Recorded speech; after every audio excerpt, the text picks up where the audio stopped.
একটু যুক্ত করে নিতে চাই। আনোয়ার হোসেন, আহ্বায়ক, নাগরিক অধিকার সংরক্ষণ পরিষদ, শ্রীপুর, গাজীপুর।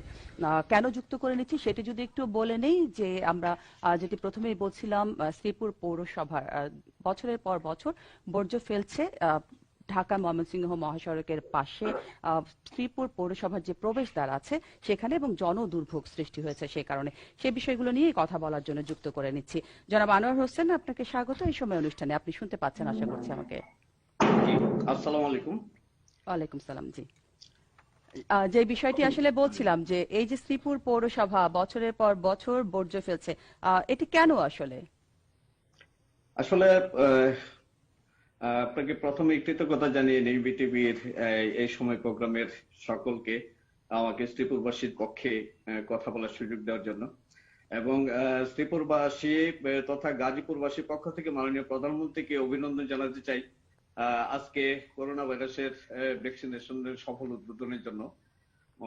তো আসলে যে বিষয়টা কথা বলার জন্য আমাকে বলা হয়েছে, এটা আমাদের শ্রীপুর পৌরসভার একটা জঘন্যতম সমস্যা, যেটা পৌরসভার সাইনবোর্ড যেখানে সীমানা আছে এটা দিয়ে ঢুকটার পরেই আপনার রাস্তার ঢাকা ময়মনসিংহ মহাসড়কের পাশে যেভাবে ময়লার স্তূপ রাখা হয়েছে, এটা দেখার পরে একটা সুস্থ মানুষও আপনার অসুস্থ হয়ে যায়। এখানে আপনার যানবাহন থেকে শুরু করে যানবাহন চলাচল তো সমস্যা হচ্ছেই, সাধারণ যাত্রীদের সমস্যা হচ্ছে, তারপরে আপনার পথচারীদের সমস্যা হচ্ছে, স্থানীয় বাসিন্দাদের দুর্ভোগের শেষ নেই।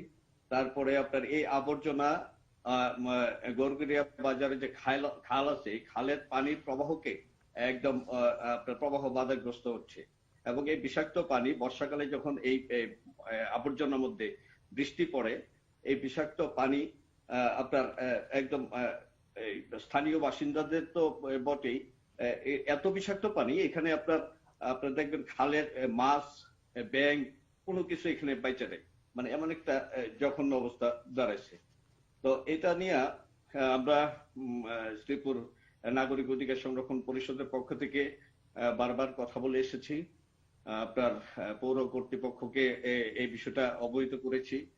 জি, তারা কি বলছেন আসলে এটি এই সমস্যার সমাধান করা যাচ্ছে না কেন বা করছে না কেন? আমরা যেটা বুঝতে পারছি যে পৌরসভার ওই বর্জ্য ব্যবস্থাপনার কোনো পরিকল্পনা আদৌ পর্যন্ত তারা করতে পারে নাই। তো এই সুষ্ঠু বর্জ্য ব্যবস্থাপনা না থাকার জন্য এই আবর্জনাগুলা আবর্জন তো হবে, পৌরসভা তো মূল কাজই হলো এই আপনার এই বর্জ্য ব্যবস্থাপনার করা। তো এটার জন্য তারা সুস্থভাবে কোনো জায়গা পাচ্ছে না আমাদেরকে, যেটা বলে আর কি। তো সম্প্রতি তারা 110 শতক জায়গার মতো তারা এক জায়গায় কিনেছে, তো এটার মধ্যে নাকি তারা ব্যবস্থা করবে। কবে নাগাদ সেখানে এটি সরানো হবে, তেমন কিছু জেনেছেন কিনা আসলে? এটা আসলে আমি জায়গাটা দেখতে গেছিলাম, তো জায়গাটা তারা কিনেছে এবং জায়গাটা আমরা দেখেছি, কিন্তু জায়গাটা একদম অপ্রতুল, আরো জায়গা প্রয়োজন। এখানে যে পরিমাণ ময়লা হয় এই জায়গায় হবে না, মানে একটা ডাম্পিং সিস্টেম নাই। আসলে সুষ্ঠু বর্জ্য ব্যবস্থা পরিকল্পনা ছাড়া এই সুষ্ঠু পরিকল্পনা নেই। তো এবার নির্বাচিত হয়েছে, মেয়র মহোদয়ের সাথে কথা হয়েছে এই ব্যাপারে। তো উনি এবার সকলের সহযোগিতা চাইছেন, পরামর্শ চাইছেন আমাদের সাথে থেকে কিভাবে সুষ্ঠুভাবে এটা করা যায়। এই ব্যাপারে উনি আমাদের সহযোগিতাও চাইছেন, আমরা ওনাকে সহযোগিতা করবার কথা দিচ্ছি। কিন্তু মূল ব্যাপারটা হচ্ছে আপনার পৌর কর্তৃপক্ষের সদিচ্ছার বিষয়টা, এটা আরো জোরালো হইতে হবে। তারপরে আপনার সড়ক ও জনপথ বিভাগকেও আমরা এই ব্যাপারে অবহিত করেছি, তারাও যদি তাদেরকে একটু চাপ দেয়, কারণ এই মহাসড়কটা আমাদের এই 4 লেনের যে মহাসড়কের যে ব্যাপারটা আছে অত্যন্ত সুন্দর করে করা হয়েছে, এবং এই রাস্তাটা অনেক কাঙ্ক্ষিত আমাদের সাধনার চাওয়ার ফসল। এটা এইভাবে ময়লা আবর্জনা ফেলে সৌন্দর্য নষ্ট করে রাখলে আসলে নিজেদের কাছে খারাপ লাগে, খুব খারাপ লাগে আমার। মানে শুধু তো সৌন্দর্য না, এখানে আশেপাশে যেমন শিক্ষা প্রতিষ্ঠান আছে, অনেক হ্যাঁ, দোকানপাট আছে, নানান ধরনের অসুখ বিসুখও তো এর থেকে তৈরি হচ্ছে।